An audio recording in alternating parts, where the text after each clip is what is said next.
It's the race for the governor's mansion, a spirited debate among Leslie Peterson, Matt Mead, and Mike Wheeler, next on Decision 2010.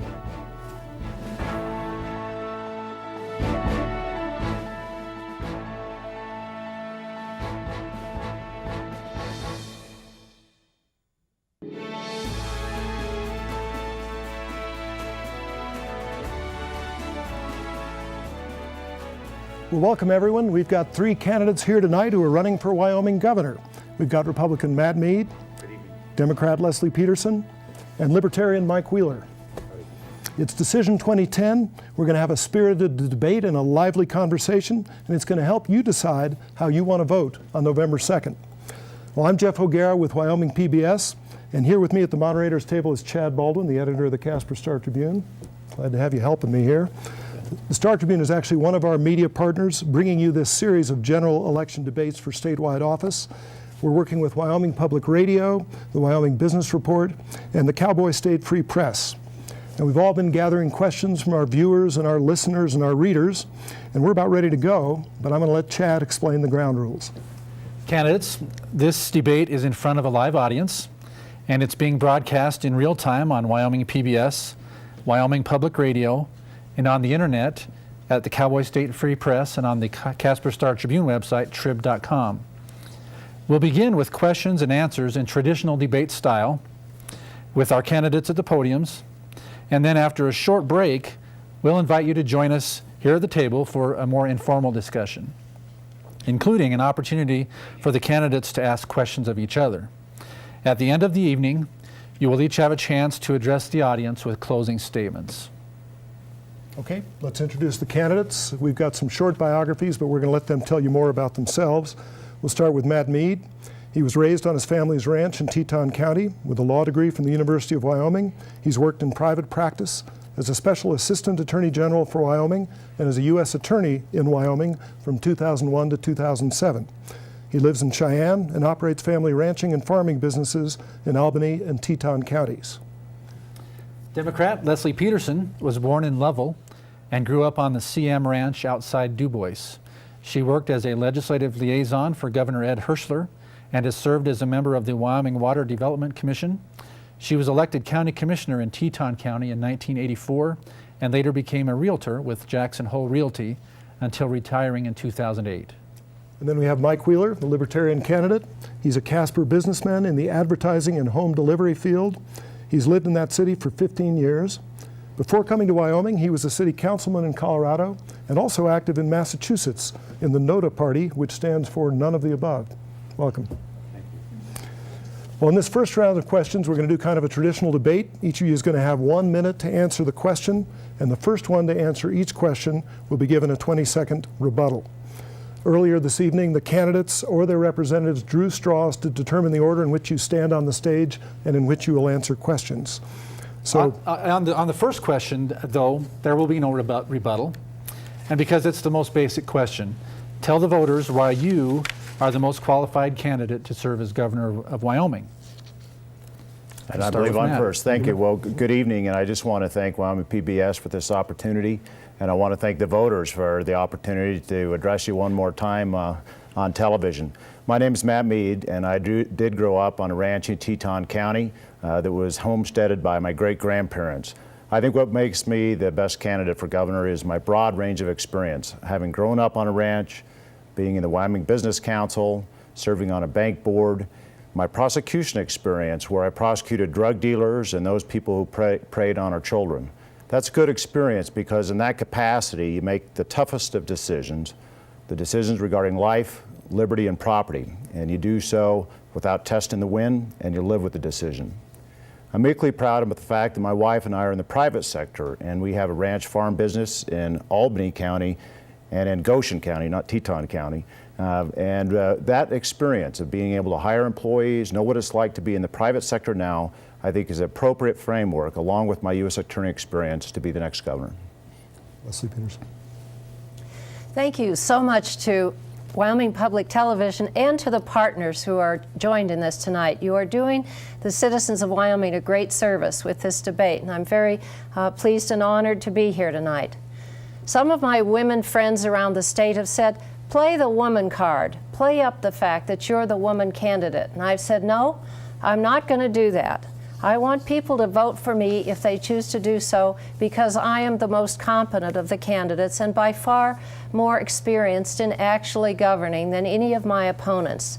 Being a county commissioner for 6 years in Teton County at a time when we had only 3 commissioners doesn't give you any place to hide. And you have to sit there in front of your constituents and make hard choices about running a lean and efficient government, local government. So I think in closing, I have broad experience in the public and private sector, grew up in the ranching and outfitting business, and strong in tourism, public and private sectors. Mike Wheeler. Thank you so much, PBS, for inviting me and the partners. Thank you, folks in the live audience, for attending. It's a great honor to run in this race as a candidate for your governor. My name's Mike Wheeler. I am a small business owner in Casper. I love Wyoming. The reason that I think that I am the best candidate for this position is because I will keep it real, folks. I'm not a professional politician. I was not born with a silver spoon in my mouth. I've worked hard my whole entire life. The greatest experience I have is in integrity. This is one place I will not sell myself short, nor the people of this state. I feel like there's plenty of work to be done. There's plenty of issues that we can overcome. But folks, we're all in this together, and I came right out of your neighborhood. Thank you. Okay, there'll be no rebuttal on that first question. This next question goes to Leslie Peterson first, and she will be given a 20-second rebuttal at the end. We've been hearing a lot of rebellious talk around Wyoming and all over the country, really, about fighting back against the federal government, often asserting that the 10th Amendment would allow states to nullify federal law. We've had several viewers sending in questions along these lines, asking if the candidates will stand up to the feds. So, do you think the federal government has violated the U.S. Constitution in assuming powers that should remain with the states? And how far would you go in taking on the federal government? I think that the federal government is encroaching more and more upon our lives. I'm not ready to say that they've done anything clearly unconstitutional yet, though there may be some cases pending or are pending now. But I do think that a governor does well who stands up to the feds when it's necessary, but doesn't go in with a chip on his or her shoulder. As a county commissioner in a county with less than 3% private land, I worked with the Forest Service, the Park Service, Fish and Wildlife, the Army Corps of Engineers, and the BLM.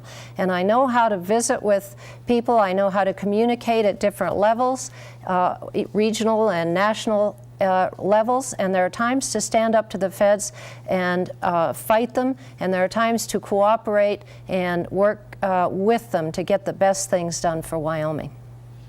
Mike Wheeler, same question to you. So, yes, I do believe that this health care law is unconstitutional. I believe that when the federal government causes the citizens to buy a product from a private company, and if you don't buy that product, you're going to pay stiff penalties. That is unconstitutional. In regards to bucking the system, fighting the federal government, you know, this is our federal government, folks, but more importantly, this is our sovereign state.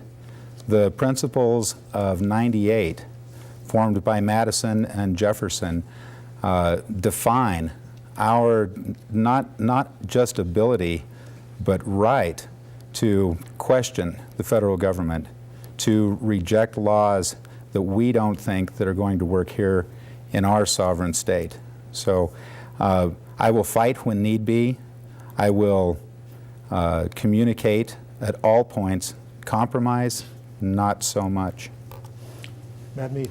Well, I think it's a case-by-case solution, and you address it on a case-by-case. Health care, I do believe, is unconstitutional. I think it would have been a very good opportunity for the state to have challenged it. And if governor, I would want Wyoming to be in the challenge, because one of the issues we want is we want Wyoming solutions for Wyoming problems. Because the idea that the federal government has a corner on the market on ideas and is always right. I just don't believe.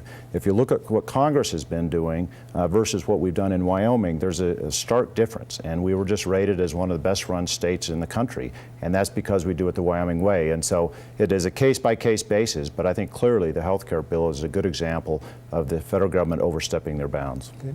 Leslie Peterson, you have 20 seconds. Mr. Mead has absolutely no alternative to propose for the Federal Health Care Act. We've worked in Wyoming for years and years in the legislature, and because we're so rural, we're so the oldest demographics in the nation, we have not been able to have a statewide program for health care, and it can only work if everybody participates. So it is an encroachment, but it's the only way that our citizens can all have health insurance. Okay, next question for Mike Wheeler. Representatives of the wind energy industry recently have indicated that Wyoming should expect a significant slowdown in wind farm development in Wyoming, in part because of the state's the imposition of a tax on wind generation. Do you think the industry is bluffing, or do you think that there's legitimate cause for concern that we may be stopping a new industry from really taking root in Wyoming? If the industry is bluffing, then so be it. I believe that we should manufacture wind harvesters right here in Wyoming. If we get together on this as a citizenry, I believe that wind energy can satisfy our electric demands here in Wyoming first and permanently. Oftentimes in the energy industry, it is foreign companies, and when I say foreign, I mean outside of the state of Wyoming. And they come in, they set their terms, and ask us to dance to their song. And I just don't think that that's the right approach on wind energy, in particular, the energy industry as a whole. So if they're bluffing, so be it. I think that taxation should be a level playing field across the board. Matt Mead? Well, I don't know their intent, but if they are bluffing, they shouldn't be bluffing, because if their concern is the excise tax, we have $1 per megawatt excise tax. That's very reasonable, and it's appropriate too, because the state should get something out of that, and even more importantly, where the impact is in the counties and the towns, they should get something out of it. So I think that is a reasonable tax, and most of the wind companies that I'm talking to, obviously they're concerned about taxes, in particular sales tax, but most of them are okay with the excise tax because it is a constant rather than a very large upfront cost like sales tax is. So I don't think the concern for them should be the excise tax because I think it's reasonable. It also makes them a good neighbor. And if you want wind in Wyoming, the state and the counties and private landowners have to get something out of it. And so I think it's appropriate where it is. Leslie? I agree. I think that the wind energy should be encouraged in Wyoming. I think it needs to pay its own way. The study done by the governor's office indicated that the $1 a megawatt tax was certainly no problem to them. They're also paying ad valorem or property taxes. And on sales tax, I await the information from the Wind Energy Task Force, because we could lessen the burden slightly for them on the sales tax. We could have them pay the portion that goes to the counties, which is what the Legislative Interim Committee or Special Wind Task Force is looking at, and perhaps offer them state financing for the balance of the sales tax, so it wouldn't be quite so much up front. But even if it is, our studies indicate that Wyoming's wind velocities are so great and so steady that we would rank first, second, or third in the nation in any case. Mike, a rebuttal? Well, studies indicate that Wyoming has 40% of the nation's harvestable wind. And I've lived here for 16 years in Casper, and it hasn't stopped blowing yet. So on that, I really don't think that the state should sally up any support in sales tax to help these folks come along. We can do this. This next question goes to Matt Mead first. In recent years, local governments have had to come to the legislature kind of hat in hand, looking for money for roads and sewers and infrastructure. There seemed to be, from the latest Craig report, a little more of a surplus in revenue than was expected. Would you see that money or any of it going for local government needs, and would there be any kind of a formula for delivering it? Yeah, I think that does need to go to our local governments because, you know, if we're doing well in our towns and our counties, the state is going to do well. And with the loss of sales tax on groceries, in particular, municipalities across Wyoming have been struggling. You know, some have had to cut 30, 40, some even 50%. It's a real big challenge for them. And so that $570 million in the Craig report that we're looking at, we should definitely have some of that go back. In terms of the formula, we talk about above the cap or below the cap, both with severance tax and royalties. I think we have to be very careful about raising that cap until we look at everything, because once you raise that cap, that is, you know, the discretion is off. However, the legislature looks at that every 5 years, but we need to make sure these counties and the towns are adequately funded, and that is great news about the Craig report. And one of the things I've said is we need to get that money back to the counties and towns, and we need to be working on infrastructure projects, roads, bridges, sewer, water, and having a preference for Wyoming contractors when we do spend that money. Leslie Peterson. I held a series of 3 press conferences on subjects that I felt were vital to the future of Wyoming, and the first was on this very question. The towns and counties have been treated rather arbitrarily by the legislature, and they were, while the state cut its budget 10%, the towns and counties were cut hugely last time.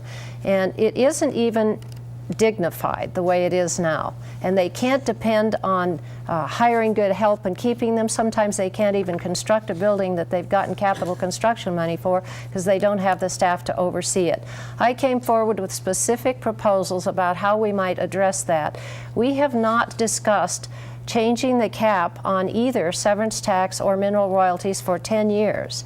And with the estimated revenues coming in looking so good, I think we should discuss changing the cap, not only for cities and counties, but for community colleges and other entities that should have a steady and dependable stream of revenue, not in excess of their needs, but adequate for their needs.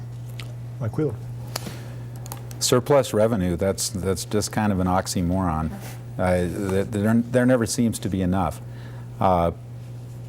Fundamentally, the bulk of Wyomingites are in small towns and spread out counties. I think that any revenue that is not gobbled up by our budget should in fact go to the counties. More importantly, I believe that the counties and the municipalities need to express explicitly where those funds are going to go. I would even entertain a permanent retirement fund like Alaska enjoys, the citizens of Alaska enjoy. Matt Mead, you have another 20 seconds. One of the other issues in not having a steady funding stream is it makes it difficult to plan, and when you can't plan long range, it's hard to do it in an economical way. The other thing that I'm interested in with the towns and counties, the state of Wyoming sees the wisdom of having savings. So they should allow the towns and counties to have savings without punishing them when they do come down to the legislature. All right, our next question is for Leslie Peterson. One area of state government that just about everyone agrees has been adequately funded is K-12 education. Recently, Governor Freudenthal has been quite critical of the legislative committee that is looking at recalibrating the school funding model for not demanding more accountability from school districts for performance and for those districts that vary significantly from the state funding model. Do you agree with Governor Freudenthal's position that the legislative committee should be doing more to demand accountability from our school districts? Well, I think it's wonderful that Wyoming has the commitment to education, financial commitment to education that we have. And we all know that we're not getting the results that we want, and accountability is at the core of that. They have not completed their work yet with the recalibration committee, so it would be presumptuous, I think, to judge their results yet. And I know they are working on that very hard. There's no question, I think, in this state now that most of us has decided that the pause test was quite a disaster and needs to go. But there are a number of other tests that will provide us the accountability that we want for our children to be able to graduate and for every student to develop their potential fully. So I am not willing to judge the committee at this time. I think they're doing very good work, and that we'll come out of in a few years, we'll have the relationship that we need with the State Department of Education and all the way down to the local school boards? Mike Wheeler? The answer to the question is yes. I believe there should not only be very accurate, down to the penny accountability, but absolute transparency. When a financial model is created, that sets a pace, if you will, for the players in the game. Now, in that financial model, the state is recommending X number of administrators, X number of teachers. This is very important. Our model in the state has been broached by the fact that we have, on average, 65–70% more administrators than suggested, and in some cases, less than 50% of the teachers that are needed. So accountability is the first step.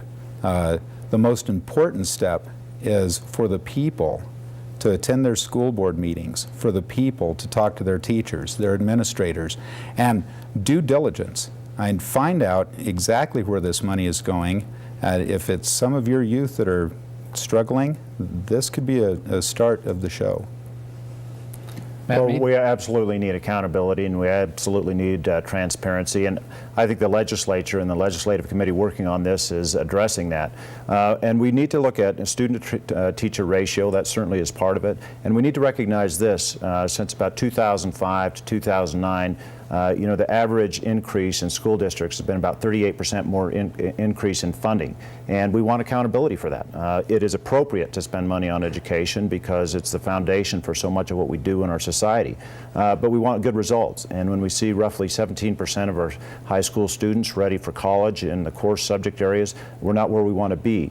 But I will tell you this, the teachers that I've talked to in Wyoming, we have some very good teachers in Wyoming, and they're as frustrated about what's going on as anybody because this is their career and they have pride in it. And whether it's the pause test, whether it's delay in the pause test, they want some changes made on that because they don't feel like they're going to be able to do their job. And the legislative committee is going to look at all of that, I hope, and because it's a whole package. So I will look forward to their work when they get it completed. Leslie Peterson, rebuttal? We mustn't forget that at the core of education is parents' involvement, and it's so critical. I think we can do much to encourage parents to be involved more fully, and we are beginning to understand throughout the state, and we need to make sure everyone in the state understands that if a child can read in 3rd grade, they're highly likely to be a productive member of our state. And if they can't, they're very likely to fall through the cracks and not be a productive member of society. And we need to make sure that every parent understands the importance of involvement and reading to their children. Well, we touched on health care earlier, and I can tell it's a volatile issue because it is all over the country, but let's get into it again. Hope this won't be too rambling a question. Not much love around the country for the federal health care bill, but let's talk about the specifics in the bill that you either accept and like or object to and reject, because the state, of course, is going to have a big role in enforcing and enacting that bill if it's going to happen. We start with Mike Wheeler on this. The first thing that I don't like about this bill, other than the fact that, again, I feel like it's unconstitutional to force us to procure health insurance and fine us if we don't, this bill is creating 256 additional bureaucracies, and we pay for that. Now, on top of that, there's 16,500 Internal Revenue Service agents coming online, and this is about accounting who's paying the cost. This has nothing to do with health care. The insurance groups that I've been talking to tell me that by the year 2018, the insurance premiums are going to be 50% higher. Now, if we're struggling now, how is it going to be then? In addition to that, when your health insurance premiums increase, so does the cost of medical.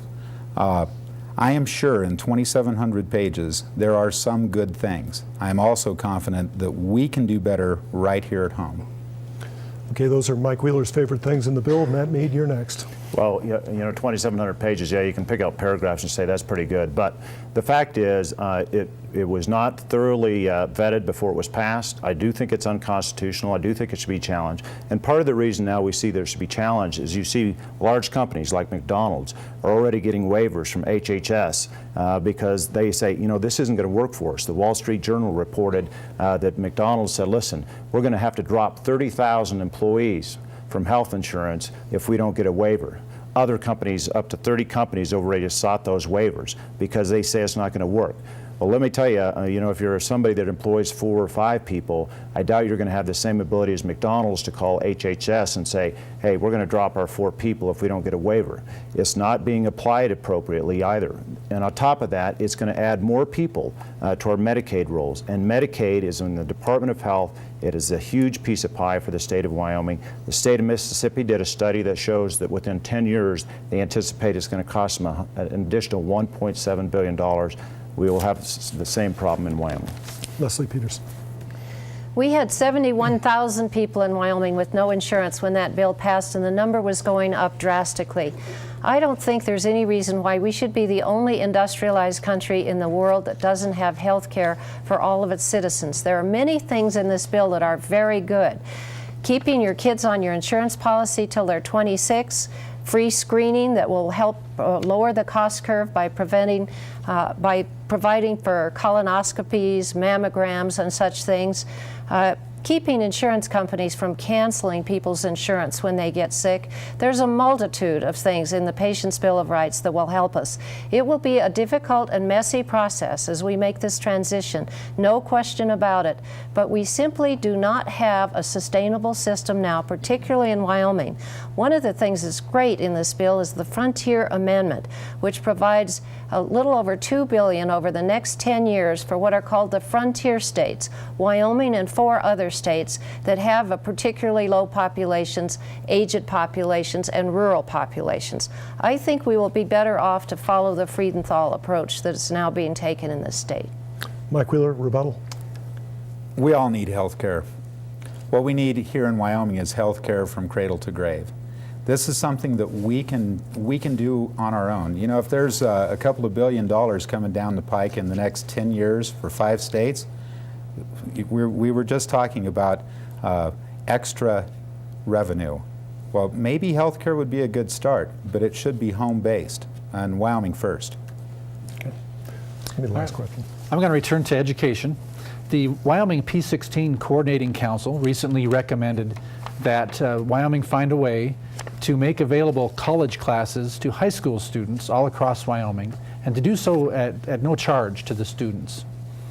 What are your thoughts about the practicality of that sort of a service, and is that something you might support? Well, I'd want to look at the numbers first and see how that plays with our community college and the University of Wyoming in terms of what they think it would cost them. But the idea of it, of taking college courses while in high school, being able to do it long distance in particular rather than having to travel, is very exciting to me for those students who want to go ahead and move forward in high school. But it's a question of cost and the participation, what it's going to cost the colleges and what it would cost the University of Wyoming. But if students have that ability, and one of my big pushes, of course, is on long-distance learning through technology, if we have that ability and it is of minimal cost, I would be very excited about that. Leslie? I had the privilege of meeting with the P16 Council in Cheyenne just about 10 days ago to discuss this and other similar matters. It's a very good organization that's working to help the transition for our students from every level, from grade school to high school to college, even at the kindergarten level. I think the idea of dual and concurrent classes for kids in high school is very exciting, because often it's the brightest of our students who drop out because they're not engaged and they're not challenged fully enough. So I think that idea is wonderful, and obviously cost is a serious consideration, but I would be very interested in looking at it and considering it and hoping that we can make it work. The more we can educate our citizens and so that they can go into the workplace in Wyoming, the better off we are as a society. Mike Wheeler? So I think that every child deserves a more than adequate education. College courses for free, that would be fantastic. But it's not just the students that have to have some skin in the game. You know, there's a distinct burden on parents to send their kids to college. Now, here in Wyoming, we have a lot of kids that don't necessarily want to go to college. So in addition to a program that would allow our exceptional students a free ride in college so long as they were going to really, really excel, I think that we would be wise to investigate more trade schools, more on-the-job training, more programs that will involve the individuals that aren't necessarily college material, that don't really have a desire to get a degree. They just want to work. Mead, do you have a The only other thing, other than saying I think it's a good idea and we have to look at the cost, is I would want to make sure that we talk to our high schools, the principals in the high school, and make sure that there's not going to be a disruption that could hurt the other students. But it seems to me, especially with long distance ability, that would be very doable. Okay. Well, candidates, thank you very much. This ends this phase of the debate. We're going to take a short break now while the candidates make their way around the podiums and join us here at the table. Stay with us. We'll be back.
Welcome back to Decision 2010. We have a debate going on among candidates for governor of Wyoming. I'm Jeff O'Gara. I'm here with my fellow moderator, Chad Baldwin from the Casper Star Tribune, and we have with us at the table Leslie Peterson, Matt Mead, and Mike Wheeler. Glad you all could join us this way. One of the features, one of the things we do at this phase of the debate is allow the candidates to ask questions to each other. And we drew straws before, as we have for everything, to decide the order in which you do that. Matt Mead, you got the first place in this. Okay. So your question for the other candidate or candidates. Thank you. I guess that goes to both candidates, but Leslie, I'll first address it to you. You and I have disagreed about wolves and what to do on wolves. I think you're in favor of dropping the lawsuit.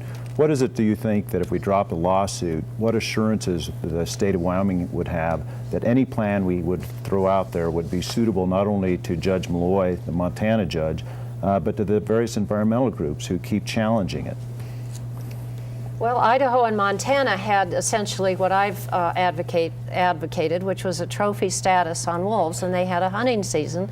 They were controlling the numbers and doing just fine until Judge Malloy ruled that they couldn't continue because Wyoming didn't have an accepted plan for wolves.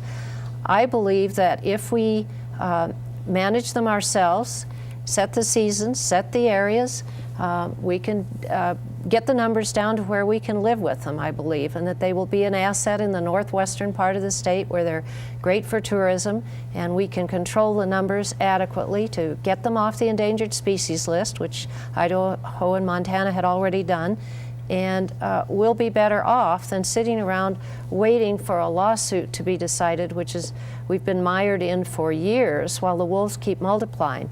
I'm also very pleased about the recent discussions among the legislators of the 3 states, and I think it's highly likely that when the legislature starts in January, we'll have a proposal that all 3 states are ready to buy into, so where we can move on through this problem. Okay, and we can carry this discussion on. We want to give Mike Wheeler a chance to respond to the question initially.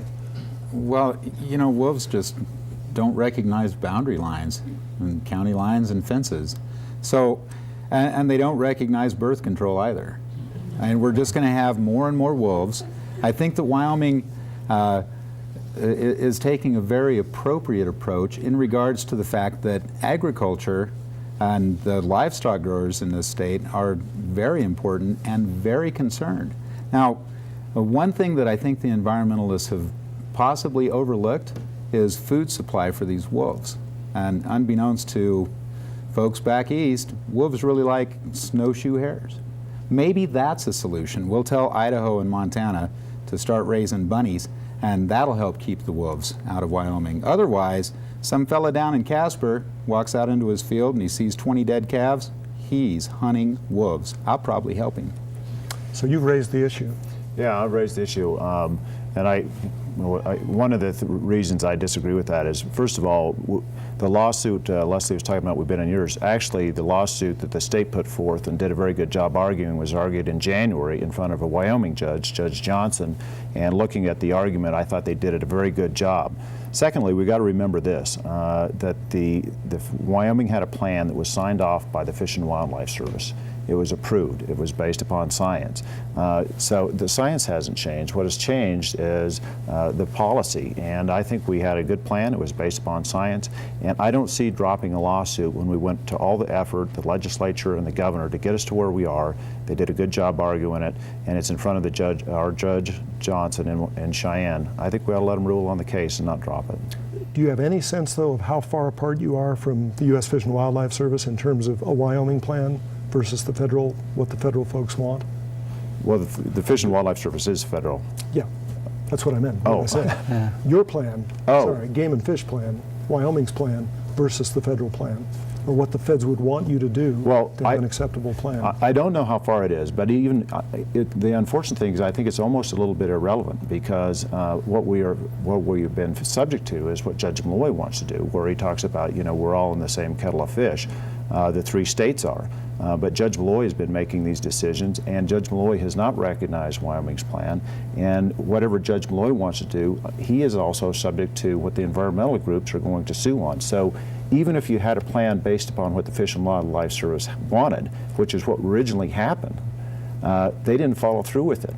It wasn't because the Fish and Wildlife Service didn't want it, it was because of the litigation. And so even if we reached a perfect plan and the Fish and Wildlife Service said, yes, this is great, that doesn't mean that we're going to go forward and it's going to be successful in front of Judge Malloy or approved by the environmental groups that have sued on it. Do you have a plan you think would win?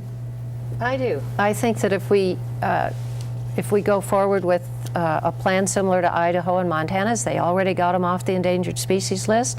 There weren't any current environmental lawsuits, and even if the environmentalists did sue after the 3-state compact was adopted, I don't think their position would be strong.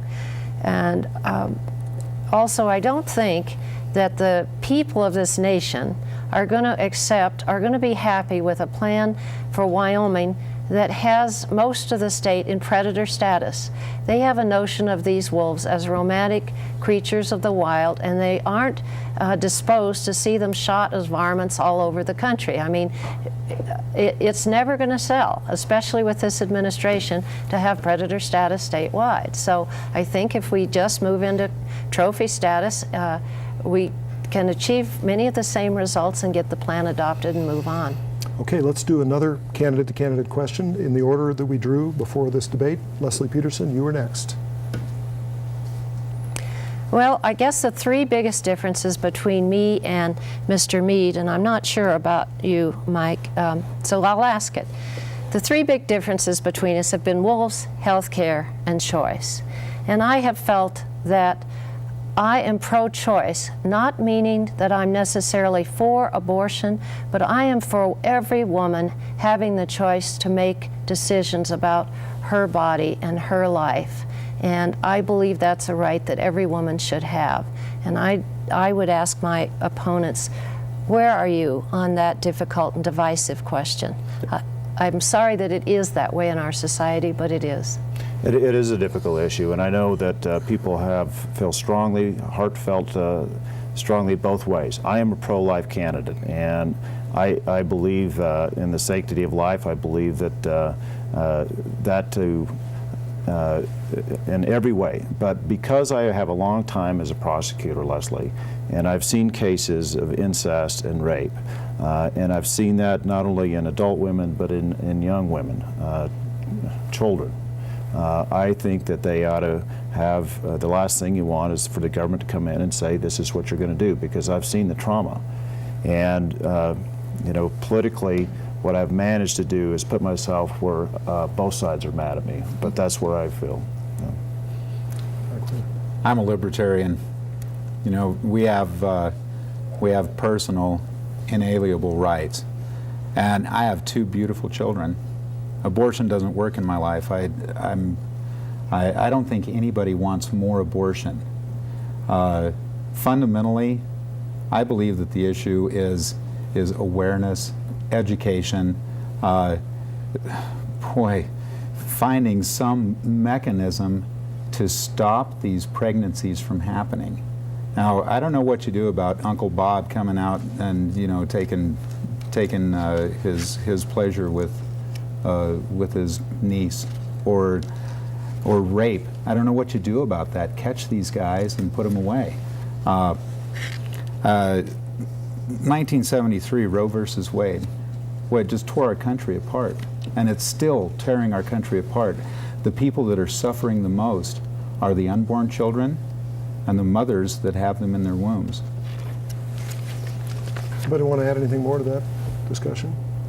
Okay, Mike Wheeler, you get to ask a candidate, 2 candidates question.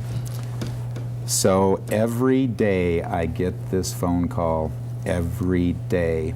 What do you folks think about the hemp industry? Do I answer that first?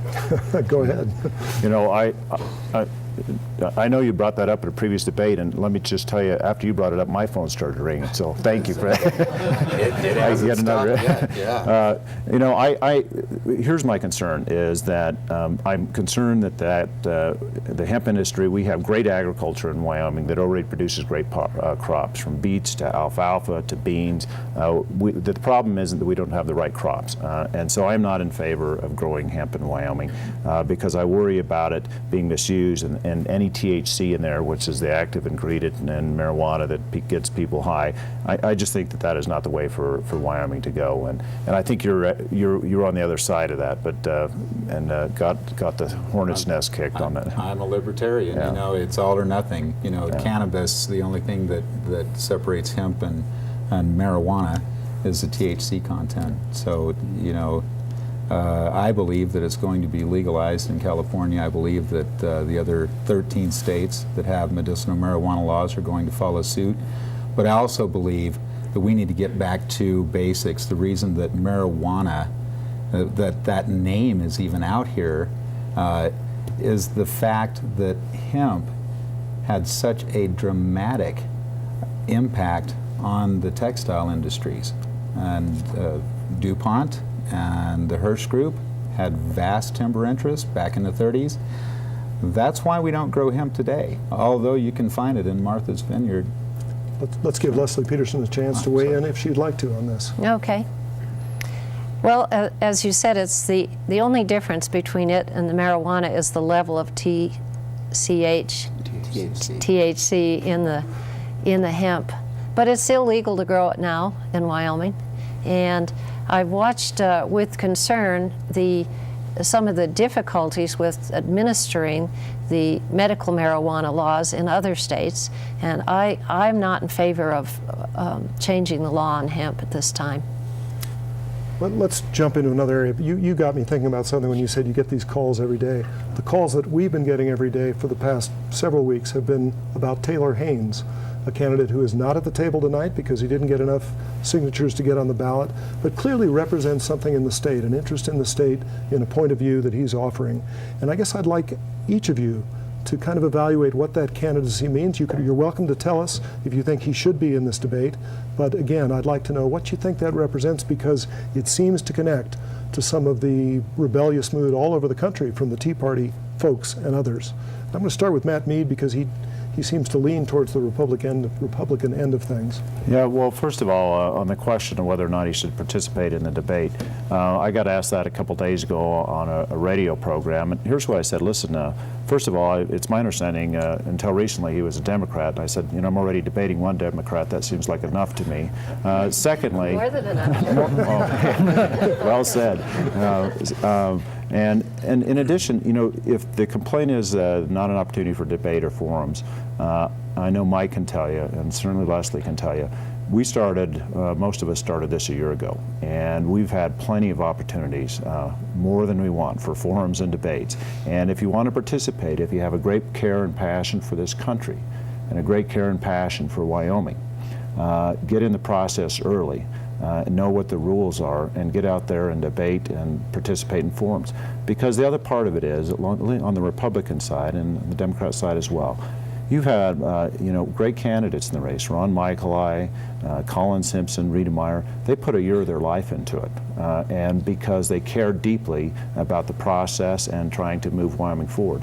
And so the other part of it is, if you don't want to participate in the primary, you need to get the necessary vote, excuse me, the necessary signatures.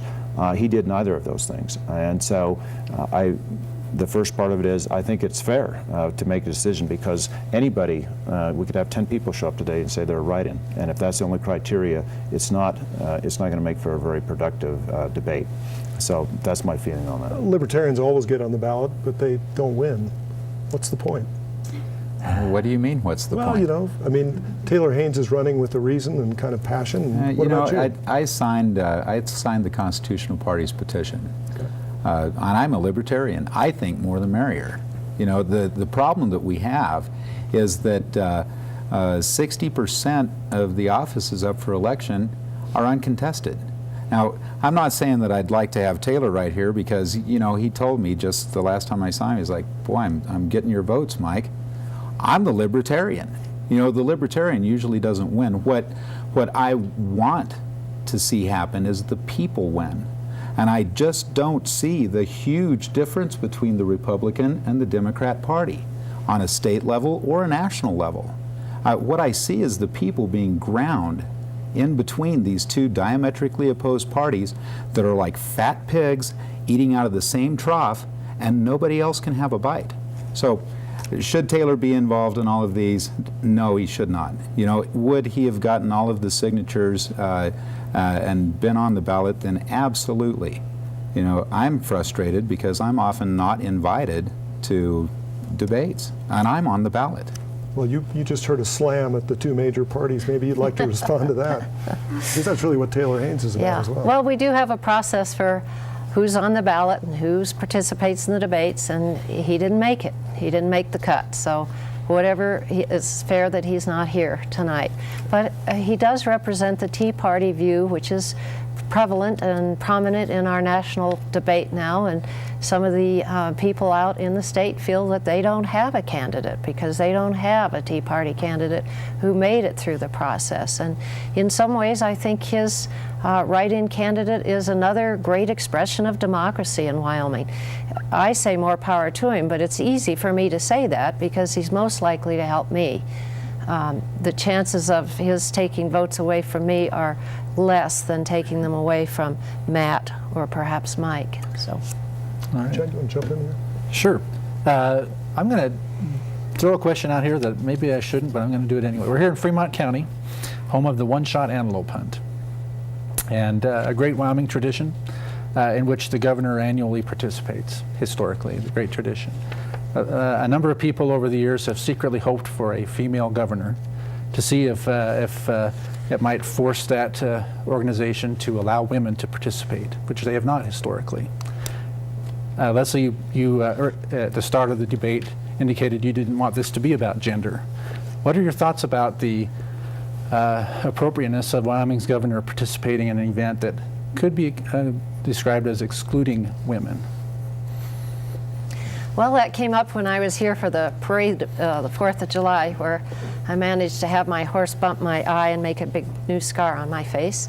But it was a good discussion, and the people who were running the one shot said it wasn't their policy, it was the tribal traditions and culture that made that tradition the way it is with the one shot hunt.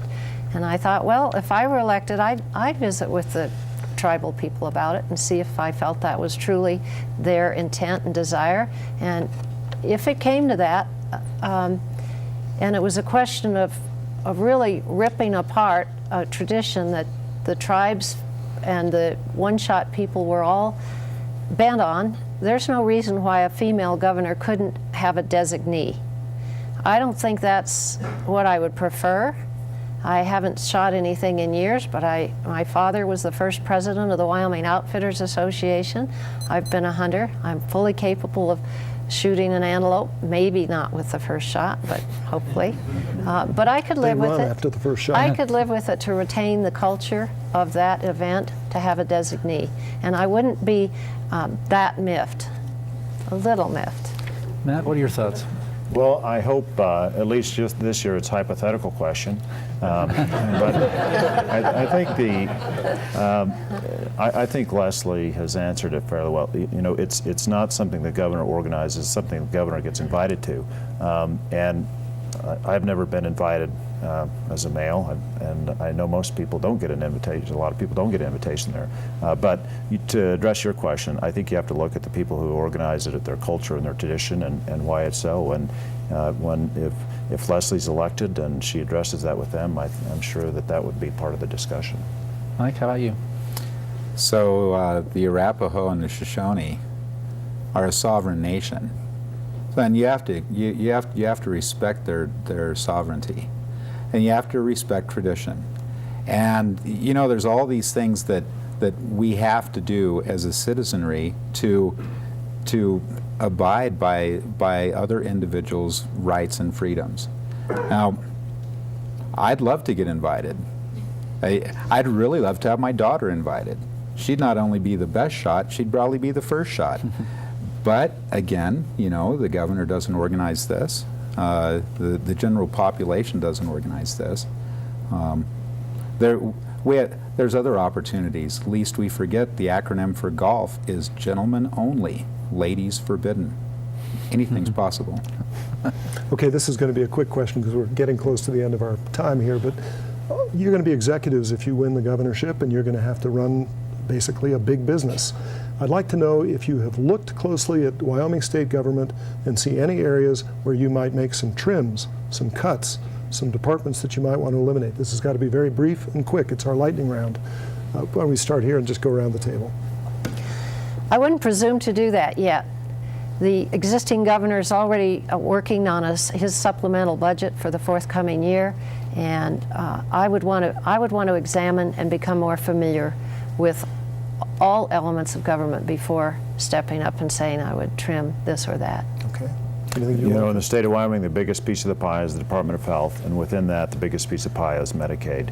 And what I've said is we need to make sure everyone who's on Medicaid should be on Medicaid, because if there's some on there who shouldn't be, you know, that's a cost, and it doesn't help those who are in need. So that's the area I would look strongly at, is make sure Medicaid is being run appropriately. Mike Wheeler. As an executive, I would want to sit down with the department heads of each and every department, and with the size of our budget, and there's bureaucracy and waste throughout. It's not something that's going to be discovered in a minute or even a week or possibly even a year. But I would dedicate myself to finding the waste and eradicating it. I think we've used up our time. Yeah, it is time to move on to the last part of the event, which is the candidates' closing statements. Each of you will have 1 minute, 15 seconds. We'll stay at this table, but you'll be alone on camera. And we've earlier determined the order. And what is that, Jeff? Leslie Peterson, Matt Mead, and Mike Wheeler. Okay. We'll go right around the table as we sit. So, Leslie Peterson, you have the first closing statement, 1 minute and 15 seconds. People of Wyoming have selected Democratic governors, as we all know, for 3 of the last 4 times, and there's a reason for that. I think when we have an independent executive branch, we're better off, not beholden to any, to the majority party. We'll have almost probably close to 3/4 of our legislature in the Republican Party this year. We will have at least a majority, if not all 3 of our congressional people will be Republicans, and we'll be better off with a 2-party discussion about issues in Wyoming and not a 1-party monologue. I think if I'm governor, I can open up communication with other governors, particularly Western Democratic governors, and with the administration that would not otherwise occur in Wyoming.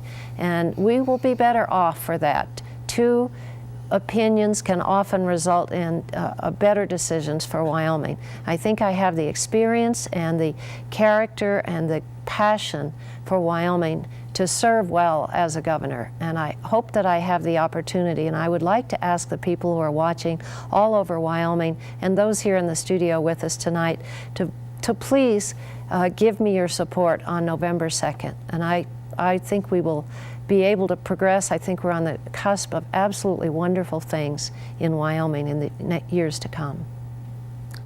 Matt Mead. Well, I've been on the campaign trail for about a year now, and I've given this a lot of thought, and I am completely okay with having a Republican governor.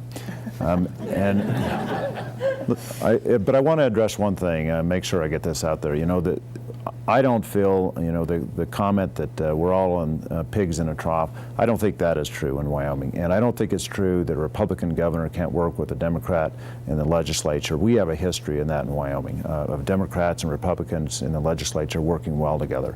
And that's important because that's how we get things done. Because a common thread in Wyoming, Republican and Democrat alike, is that we're pragmatic and we are solution-oriented. And I would certainly be that as governor. And the one thing I want to say is, you know, even in the campaign, the proof that we can work well and disagree has been in this campaign.